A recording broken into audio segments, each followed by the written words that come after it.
C'est un vrai bonheur pour moi de revenir à Nantes, de vous retrouver. Voilà.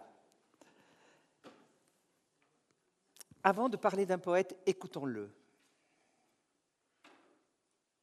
Recueillement. Sois sage, ô ma douleur, et tiens-toi plus tranquille. Tu réclamais le soir, il descend, le voici. Une atmosphère obscure enveloppe la ville, aux uns portant la paix, aux autres le souci.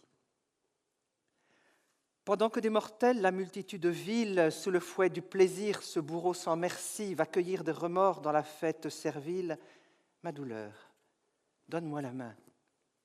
Viens par ici, loin d'eux. Vois se pencher les défuntes années sur les balcons du ciel, en robe surannée. Surgir du fond des eaux le regret souriant. Le soleil moribond s'endormir sous une arche. Et comme un long linceul traînant à l'Orient, entends, ma chère, entends la douce nuit qui marche. Un sonnet où se marque toute la manière dont Baudelaire reçoit et transforme l'héritage des romantiques. La douleur, personnifiée comme une amie, une amante, mais c'est dans la ville, au cœur de la multitude que le poète s'isole, pour descendre en lui-même, rejoindre cette douleur devenue familière comme la nuit et la mort. Et c'est avec la ville et la douleur qu'il crée de la beauté. Tu m'as donné ta boue et j'en ai fait de l'or. Aujourd'hui, nous situerons cet événement Baudelaire dans le XIXe siècle poétique. La semaine prochaine, nous nous centrerons sur les fleurs du mal. Vous pouvez refeuilleter les fleurs du mal d'ici là. Fin avril, nous nous demanderons ce qu'est le beau pour Baudelaire et nous creuserons la notion de modernité à la fois dans les thèmes et dans les formes. Et la dernière séance sera centrée sur les petits poèmes en prose ou spleen de Paris. Et cette séance nous amènera à voir l'unité de l'œuvre et le creusement de la double question éthique et esthétique dans la quête douloureuse d'un salut. Alors cet événement Baudelaire, une vie brève, relativement brève, 1821-1867, nous sommes au centre du siècle, de ce siècle inauguré par une révolution politique et une révolution littéraire, et qui se cherche à la fois du point de vue politique et du point de vue littéraire, en tentant d'explorer des terres nouvelles, exactement comme les autres arts. Comment être poète quand on a 20 ans dans les années 40 et 30 ans à cette fracture du siècle que représente la période 1848-1851? Autrement dit, comment trouver sa place juste après les grandes années du romantisme triomphant, celui des années 30?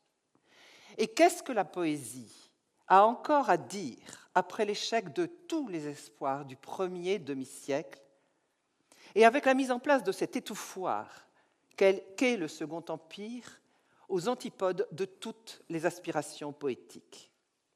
Deux questions auxquelles je vais tenter de répondre, et c'est cela qui nous permet de situer Baudelaire, mais ne vous inquiétez pas, je lirai aussi des poèmes qui sont en écho avec ce que je vais dire. Alors, on va voir d'abord que Baudelaire fait partie de ceux, avant 1848, avant cette fracture, fait partie de ceux qu'on appelle les petits romantiques. Je vais les situer et montrer ce que Baudelaire est dans ces années-là. Il ne publie aucun recueil.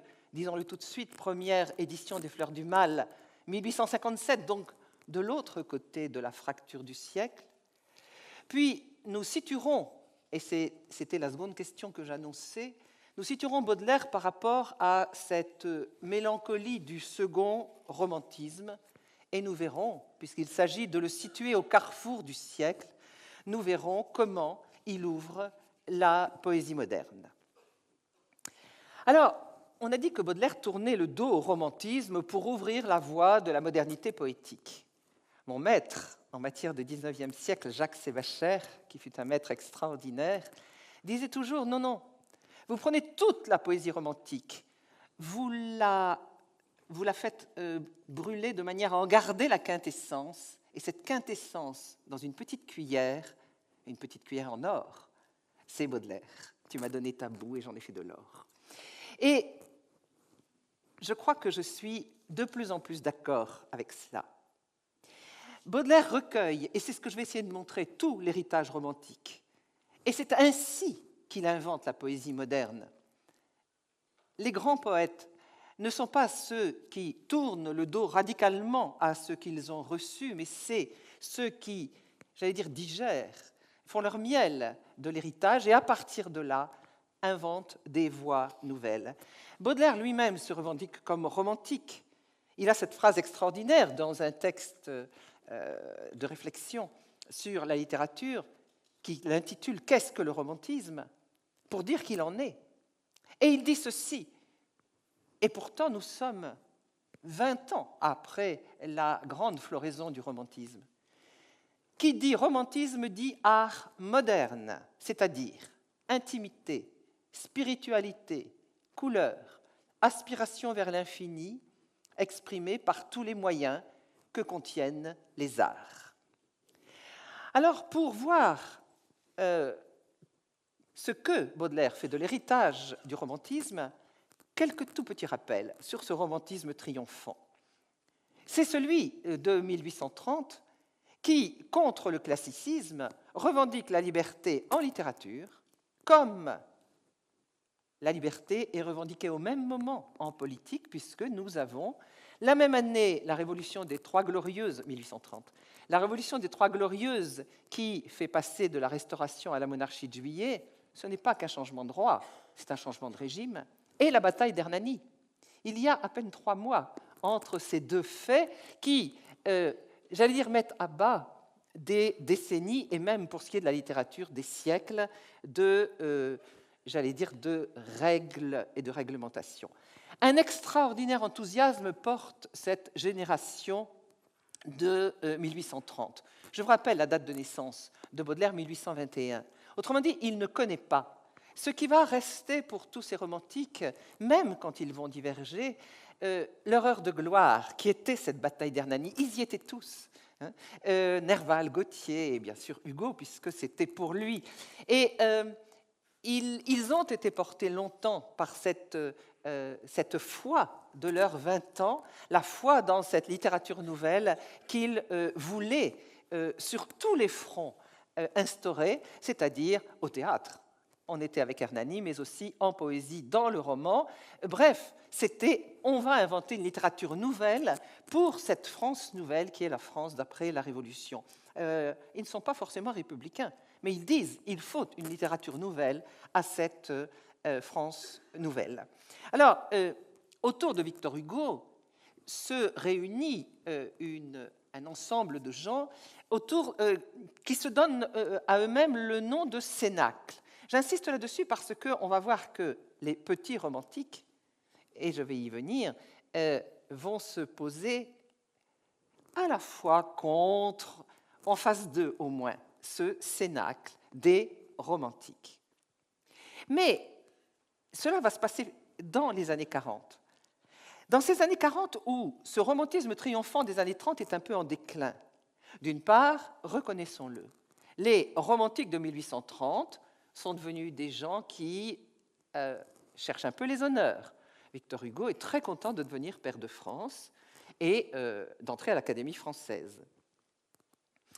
En plus, ils ont de pâles imitateurs qui, j'allais dire, dégradent cette espèce d'élan qu'était le romantisme, qui le dégrade en épanchements sentimentaux contre lesquels des gens comme, plus tard, Rimbaud ou Lautréamont auront toutes les critiques, et c'est le moins qu'on puisse dire, toutes les satires du monde. Et puis surtout, des divergences sur la fonction de l'art se font jour à l'intérieur même du romantisme. Alors pourquoi je vous dis tout cela? C'est que Baudelaire, je répète, qui a 20 ans en 1840, va arriver avec son désir d'être poète au milieu de cela, c'est-à-dire au milieu de ce déclin du romantisme et de ces tensions qui se font jour à l'intérieur du romantisme. En particulier avec cette affirmation de l'art pour l'art. qui va profondément le marquer. Qu'est-ce que c'est que l'art pour l'art? C'est l'idée, tout simplement, que l'art ne doit être au service de rien. C'est-à-dire que là où les romantiques de 1830 ont quand même eu tendance à dire l'art au service de la liberté, l'art au service du progrès de l'humanité, le poète comme prophète, le poète comme mage, les tenants de l'art pour l'art, mais ils sont à l'intérieur du romantisme, disent attention, l'art doit conserver cette splendide gratuité qui lui permet, l'art pour l'art, c'est-à-dire l'art pour la beauté, de ne pas se dégrader en se mettant au service d'une pensée, d'une idée, d'une idéologie. Alors, bien sûr, le débat va courir à travers tout le XIXe et tout le XXe siècle, mais ce rappel, et c'est Théophile Gautier qui porte la contradiction à l'intérieur du romantisme, et c'est la tension entre Théophile Gautier et Victor Hugo, ils sont portés par la même foi dans la littérature, mais des gens comme Théophile Gautier rappellent la nécessité de la forme belle, de la forme impeccable, du travail du vers, et se battent contre la tendance, je l'ai dit, de mettre l'art au service de quelque chose, mais aussi contre cette tendance qui se fait jour du laisser-aller sentimental. Et Théophile Gautier va de plus en plus vers une exigence personnelle que l'on voit très bien dans son œuvre même, où il dit « le poème doit se ciseler comme une belle coupe ». Alors vous allez me dire, mais pourquoi parle-t-elle de Théophile Gautier? Eh bien, à qui sont dédiées les fleurs du mal? À Théophile Gautier. Et c'est pour ça que c'est important.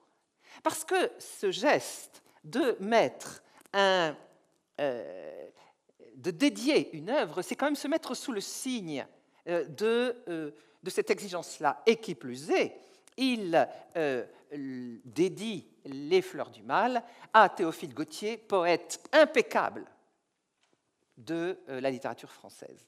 Poète impeccable, c'est-à-dire la perfection de la forme.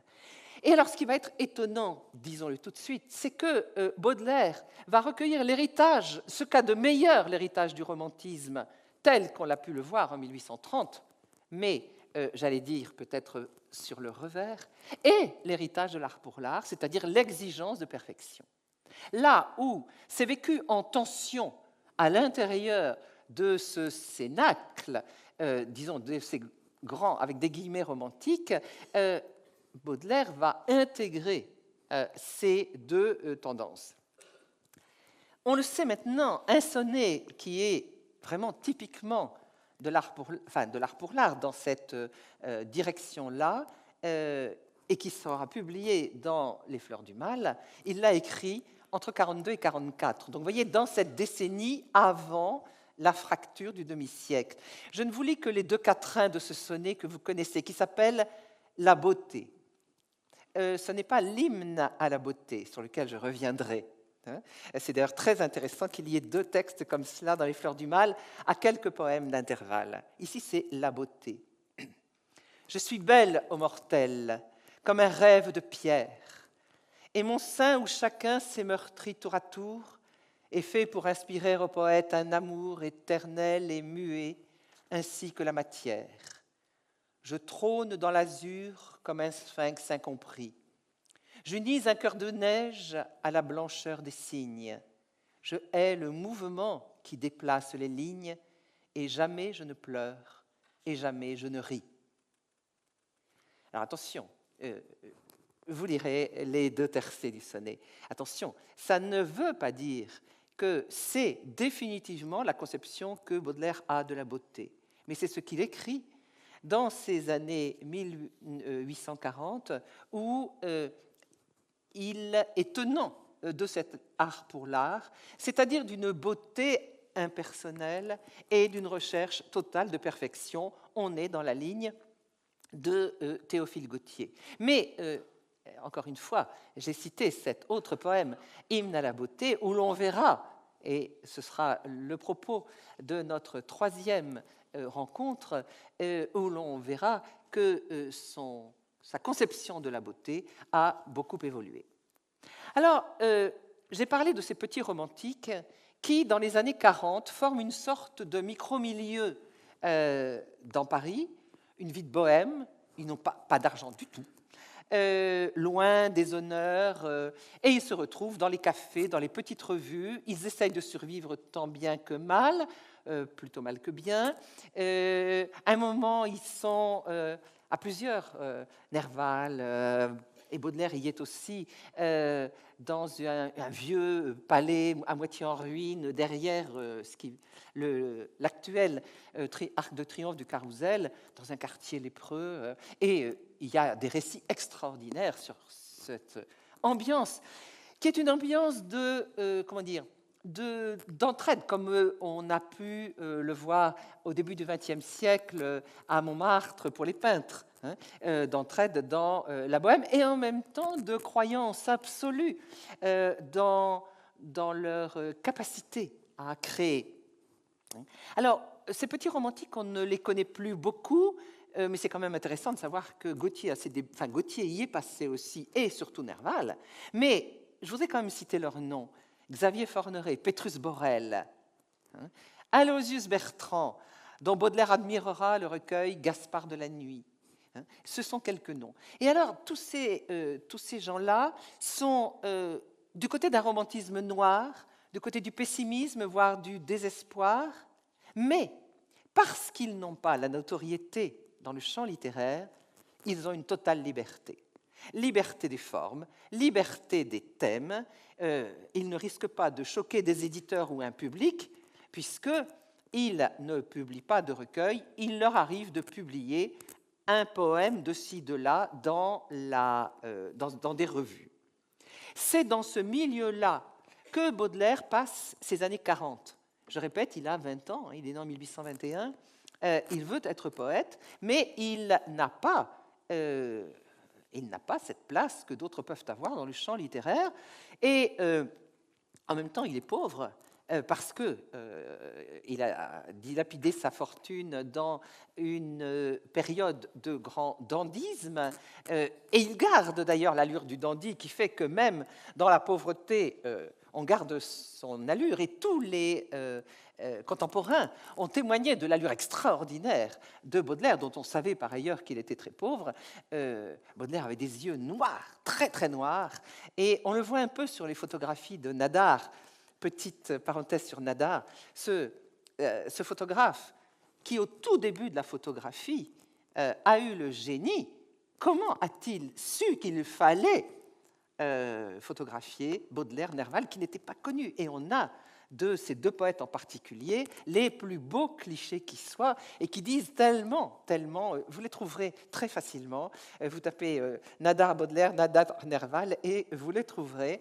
Ce sont des portraits à une époque où il faut poser 10 minutes pour arriver à avoir une image, et il arrive à capter quelque chose de ces êtres-là, c'est tout à fait extraordinaire. Je referme sur Nadar, mais j'ai toujours, chaque fois que je regarde ces photos de Baudelaire, je me dis, mon Dieu, mais c'est extraordinaire d'avoir cela. Alors, Baudelaire, dans ces années-là, d'une part, il écrit beaucoup. C'est-à-dire que les Fleurs du Mal vont être le résultat de très longues années où il écrit, où il polit cette forme pour que justement ça devienne une forme parfaite. Il publie donc de temps en temps dans des revues confidentielles. Et comment gagne-t-il sa vie? Par des articles de critique d'art. Baudelaire a eu la chance de vivre dans son enfance au moins, dans un milieu très cultivé du point de vue artistique. Son père était un collectionneur et un esthète, malheureusement. Ce père est mort quand Baudelaire était encore très jeune. Sa mère s'est remariée, ça s'est mal passé, laissons. Mais Baudelaire a une connaissance de l'art. Il a vécu au milieu d'œuvres d'art, il collectionne dès qu'il le peut les gravures, et donc il écrit. sur la peinture, sur les expositions, sur ce qu'on appelle les salons à l'époque. Et l'on est étonné de voir combien le jeune homme d'une vingtaine d'années a un sens esthétique aiguisé et un style extraordinaire pour rendre compte des tableaux. Alors, tous les écrits esthétiques de Baudelaire ont été rassemblés et il faut tout de suite que j'avoue que mon cycle Baudelaire ne porte que sur les fleurs du mal et les petits poèmes en prose. Dans les œuvres complètes, c'est 1/10 du volume de ces œuvres complètes, parce que ces essais esthétiques et d'autres essais, par exemple les paradis artificiels, c'est autre chose et je ne pouvais pas parler de tout. Mais je tenais à le dire parce qu'on ne peut pas réduire Baudelaire seulement à ces 2 recueils, même si ce sont des sommets. Et les écrits esthétiques qui ont été vraiment réunis, y compris dans des éditions de poche, sont tout à fait intéressants. Et donc, je vous invite à aller y voir de plus près et donc à vous dire que l'écriture de ces essais esthétiques précède la publication des Fleurs du Mal. Ce qui est en même temps une manière de côtoyer la beauté et d'essayer d'en percer les secrets. Et il y aura dans Les Fleurs du Mal un poème qui est écrit plus tard, mais vers la fin des années 40, et qu'il intitulera Les Phares. Les phares, ce sont des artistes qui éclairent l'humanité. Mais là, ce ne sont pas les poètes, il prend les peintres. Et il a ce défi d'écrire toute une succession de quatrains, et dans chaque quatrain, d'essayer de... pas de résumer, mais de donner la tonalité dominante de certains poètes. Alors, je vous en lis quelques-uns. Léonard de Vinci, miroir profond et sombre, où des anges charmants avec un doux sourire, tout chargés de mystère, apparaissent à l'ombre des glaciers et des pins qui ferment leur pays. Rembrandt, triste hôpital tout rempli de murmures, et d'un grand crucifix décoré seulement, où la prière en pleurs s'exhale des ordures, et d'un rayon d'hiver traversé brusquement. Watteau, ce carnaval où bien des cœurs illustres comme des papillons errent en flamboyant, des corps frais et légers, éclairés par des lustres, qui versent la folie à ce bal tournoyant. Et l'on continue, on a Goya, on a Delacroix, et ça se termine par ces très beaux vers que je n'ai pas marqués ici, mais quand même. Car c'est vraiment, Seigneur, le meilleur témoignage que nous puissions donner de notre dignité, que cet ardent sanglot qui roule d'âge en âge et vient mourir au bord de votre éternité. C'est le tout dernier quatrain. Ce qui résume tout cela, l'art, c'est donc ce qui jouxte l'éternité. Et vient mourir, l'ardent sanglot qui roule d'âge en âge, et vient mourir au bord de votre éternité. On est déjà dans ce que j'essaierai de voir avec vous dans la dernière séance, c'est-à-dire de quoi l'art est porteur en termes d'éternité et de salut. Même si, sur la foi de Baudelaire, la foi religieuse, les points d'interrogation sont absolument multiples. Donc, vous voyez ces années 40 où, tout en écrivant des vers qu'il ne cesse de polir et de corriger, ça lui permet de vivre aussi, il écrit des articles esthétiques et il essaie de creuser ce que peut être la beauté. Arrive la fracture, le terme je le pèse, 1848-1851, Baudelaire a 27 ans. Je rappelle d'abord ce qu'est cette fracture et pourquoi elle peut être aussi capitale pour des gens comme Baudelaire, mais aussi pour Flaubert, mais aussi pour Nerval, mais aussi pour Hugo, mais aussi pour tout ce qui a un peu de sensibilité dans la France de l'époque. À la Révolution de 48, février 48, c'est le grand enthousiasme. La monarchie de Juillet instaurée en 1830 s'écroule et on installe, j'allais dire enfin, la Seconde République. Et il y a une sorte d'enthousiasme avec l'idée que ça y est, la France se réconcilie, bourgeoisie, classe ouvrière, et que cette Seconde République va être absolument merveilleuse.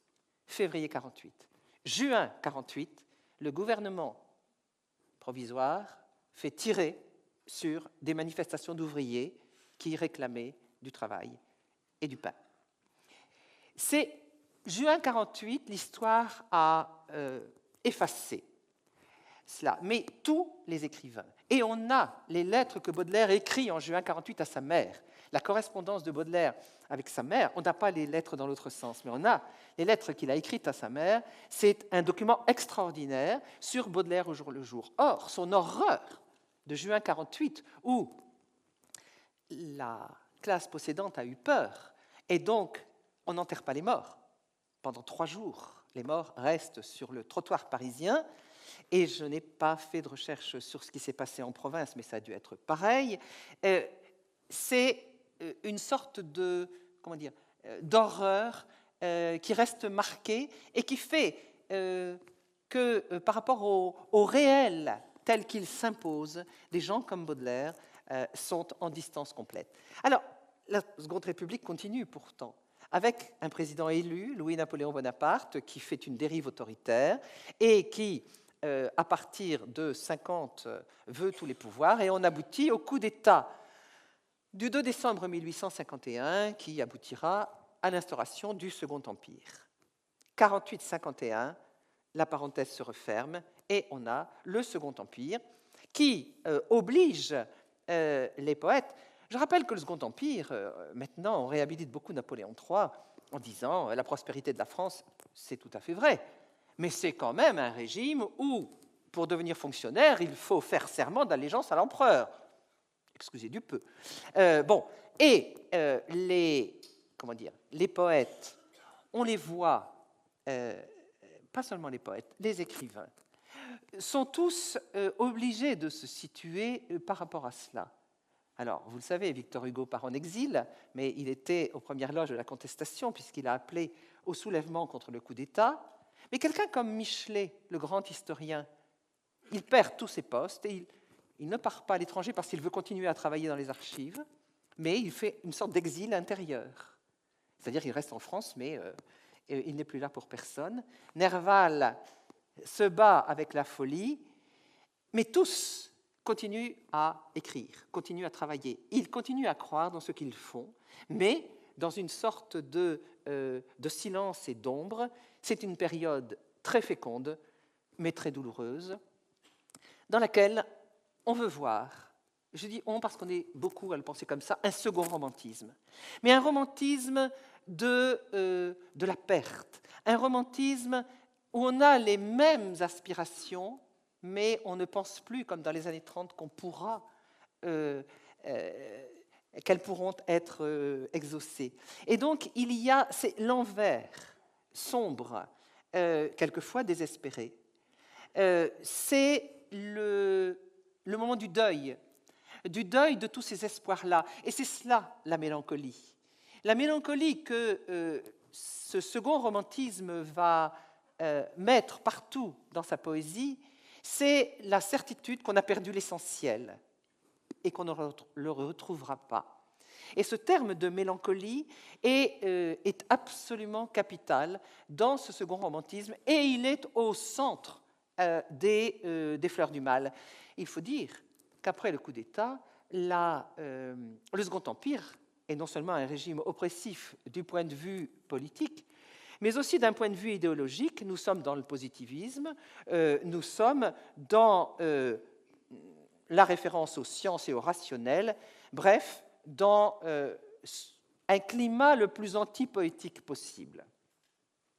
Cette mélancolie, et j'y reviens parce que je voudrais l'illustrer, elle se traduit par cette gravure que vous connaissez sans doute, cette gravure de Durer, donc une gravure bien plus ancienne, qui remonte à la Renaissance, et que l'on trouve chez beaucoup d'écrivains. Ils l'ont chez eux et ils en parlent, ou bien en référence. À travers tout le siècle, cette mélancolia, c'est comme ça que Durer l'appelle, elle fixe une image de cette espèce de poids qui pèse. La mélancolia est une femme manifestement très belle, très grande, mais qui semble succomber sous un poids. Eh bien, elle dit tout ce qui pèse sur ces poètes, et pourtant, ils écrivent. Et je voudrais simplement vous donner, pour illustrer cela, une strophe d'un poème sur lequel je reviendrai beaucoup, Le Cygne de Baudelaire dans Les Fleurs du Mal, Et puis, parce que j'aime bien Nerval, mettre en face une strophe aussi de son magnifique poème des Chimères, El Desdichado. Alors Baudelaire d'abord. Je reviendrai, donc là je n'en lis qu'un quatrain du cygne. Paris change, mais rien dans ma mélancolie n'a bougé. Palais neuf, échafaudage, bloc, vieux faubourg, tout pour moi devient allégorie et mes chers souvenirs sont plus lourds que des rocs. Et simplement pour la beauté, Nerval, je suis le ténébreux, le veuf, l'inconsolé, le prince d'Aquitaine à la tour abolie. Ma seule étoile est morte et mon luth constellé porte le soleil noir de la mélancolie. Vous voyez, le terme de mélancolie qui est mis à la rime à chaque fois, c'est central dans ce second romantisme. Et 1854, les Chimères de Nerval, 1856, les Contemplations de Victor Hugo, 1857, les Fleurs du mal, la grande réponse de la poésie française à la désespérance de ce milieu de siècle. Et comme on n'est pas dans un moment très gai, actuellement, je crois qu'il faut retourner à cette réponse de poètes très différents, cette réponse qu'il donne par la poésie. Hugo fait des déclarations, les autres non, mais par la poésie, ils disent, voilà ce que l'on peut dire de la désespérance du siècle, et voilà ce que l'on peut dire à la désespérance de ce siècle. Baudelaire, plus particulièrement, veut, et c'est explicite chez lui, inventer la poésie qui va permettre de dire la vie moderne et l'homme moderne tel qu'il est. Parce que pour lui, la poésie, mais tous les vrais poètes le disent, doit prendre en compte tout le réel. Donc elle doit prendre en compte la ville dans sa beauté et sa laideur. Et j'y reviendrai à propos de la modernité. Elle doit prendre en compte cette société mercantile, non pas pour la célébrer, mais pour dire le réel. Et puis elle doit prendre en compte le mal, et d'abord le mal à l'intérieur de l'homme. Et on reviendra, relisez-le, le poème Au lecteur qui ouvre les fleurs du mal. Pour cela, il faut inventer un nouveau lyrisme. Ça veut dire qu'on mettra le jeu, J-E, au centre de la poésie, mais en le, et excusez-moi de ce néologisme très peu élégant, mais il dit bien ce qu'il veut dire, en le débiographisant. C'est-à-dire quand Baudelaire dit « je suis comme le roi d'un pays pluvieux », il ne dit rien du jeu. Mais « je » est le sujet de la parole. C'est ça, le vrai lyrisme. Qu'est-ce que ce « je » dit de la perception que l'homme moderne a de lui-même et du monde dans lequel il vit? Il faut, pour inventer ce nouveau lyrisme, rendre compte de la profondeur du réel à travers l'usage du symbole. Et j'y reviendrai à plusieurs reprises. Là, je ne fais que lancer les éléments que je reprendrai aussi la semaine prochaine. Et pour cela, il faut actualiser des mythes anciens et créer les mythes du monde moderne. Et je vais revenir à ce poème, Le Cygne. C'est C-Y-G-N-E, mais bien évidemment, on entend cygne, S-I-G-N-E. Et c'est là que j'allais dire, mais à travers un poème merveilleux, il donne son art poétique. Non pas en disant voilà ce qu'il faut faire, mais en le faisant. Et que fait-il? Il superpose l'image d'un cygne, l'oiseau, perdu dans Paris, donc exilé de son lac, l'image d'Andromaque, vous voyez, le mythe ancien, exilé de Troie et exilé de son amour pour Hector, puisque Hector est mort. Et à partir de là, il crée un mythe moderne de l'exilé. Et évidemment, j'y reviendrai aussi à propos de la modernité. Mais je voudrais simplement, parce que je crois que c'est un sommet, c'est un long poème en 2 parties, je voudrais simplement vous lire la première partie pour vous montrer comment il prend en compte le monde moderne, puisque ces images qu'il va nouer ensemble, elles lui viennent à l'esprit, non pas devant le cygne qui est là, mais devant un bric-à-brac de Paris, le Paris de Haussmann, en plein travaux, et c'est devant ce bric-à-brac moche, plein de poussière, qu'il a l'image à la fois du cygne, d'Andromaque, et qu'il va construire une représentation du monde moderne.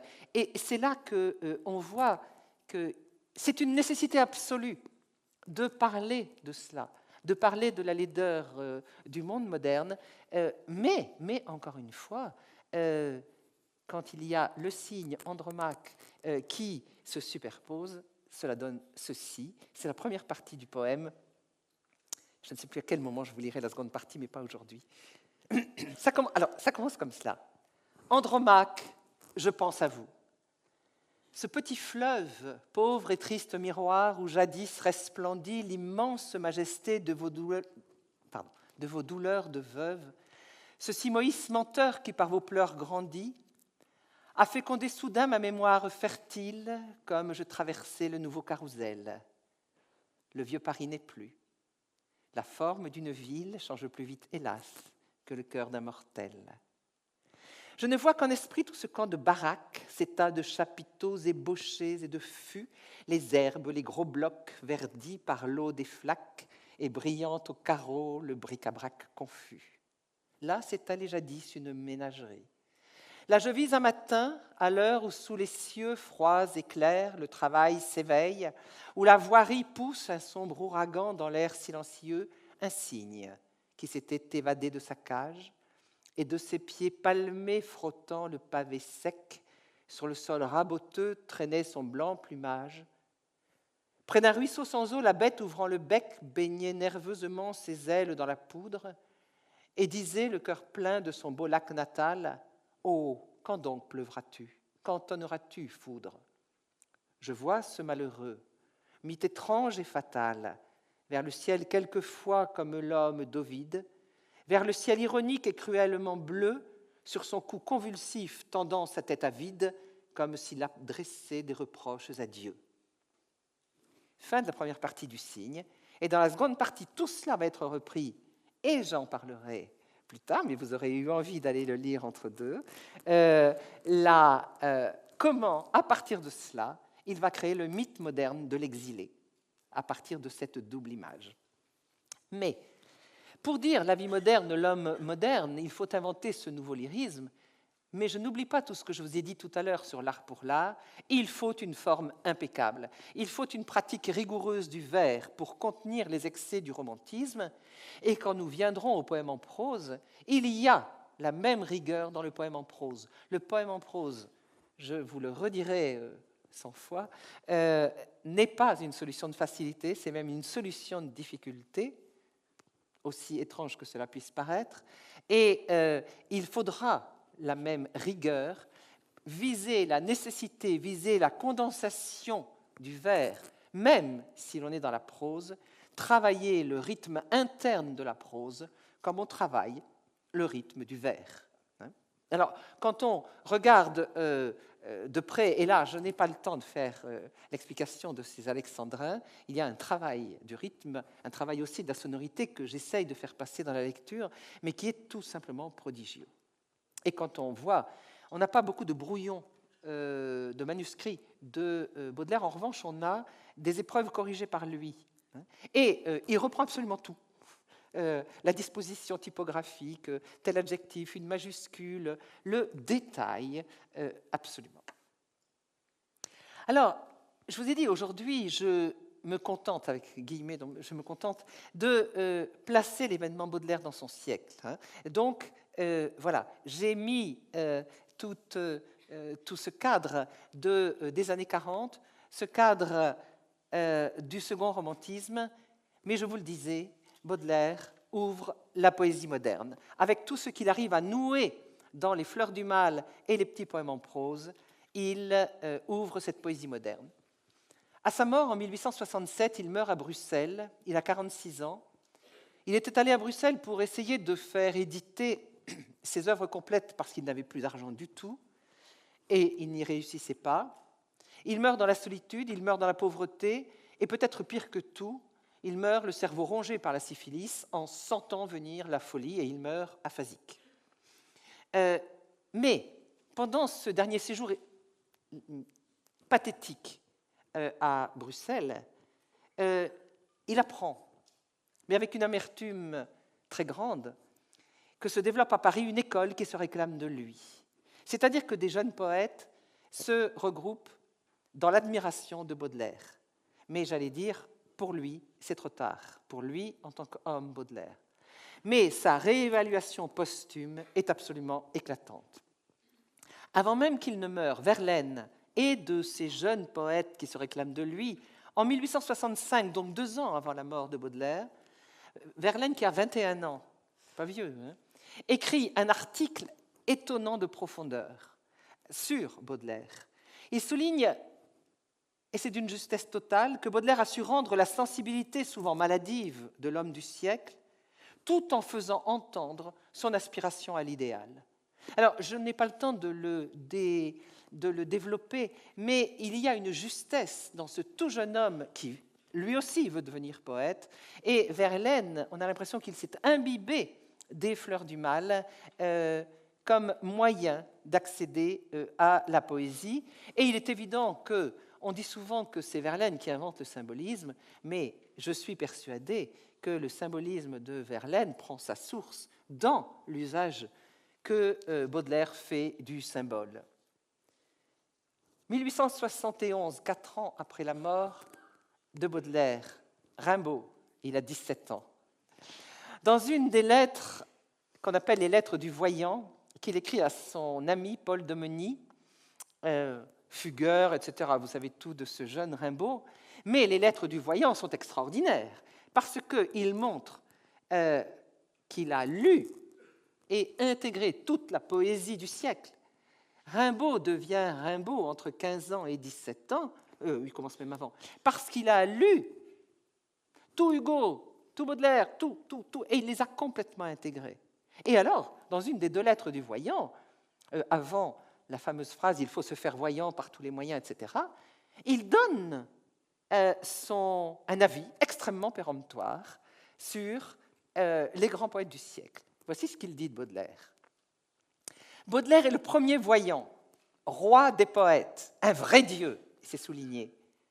Encore a-t-il vécu dans un milieu trop artiste, et la forme si vantée en lui est mesquine. Les inventions d'inconnus réclament des formes nouvelles. Un jeune homme de 17 ans écrit cela de Baudelaire. Un vrai dieu, parce qu'il est le voyant. C'est-à-dire, il a un regard sur le monde qui va au-delà des apparences. Et nous sommes dans cette théorie du symbole sur laquelle nous reviendrons. La nature est un temple, etc. Les correspondances. Mais vous voyez qu'il dit, non, la forme n'est pas assez moderne, il faut aller au-delà. Autrement dit, il intègre Baudelaire, il intègre Hugo pour aller au-delà et pour devenir, l'année d'après, celui qui écrit Le bateau ivre et l'année d'après, celui qui écrit Une saison en enfer, arrête tout, écrit Les Illuminations et à 18 ans et demi, arrête d'écrire complètement. À 17 ans, il écrit cela, Baudelaire. Reconnaissance de tous les grands poètes à la fin du siècle. Celui qui a, excusez-moi la familiarité, tiré le diable par la queue en 1892. C'est pas très loin, c'est 25 ans après sa mort.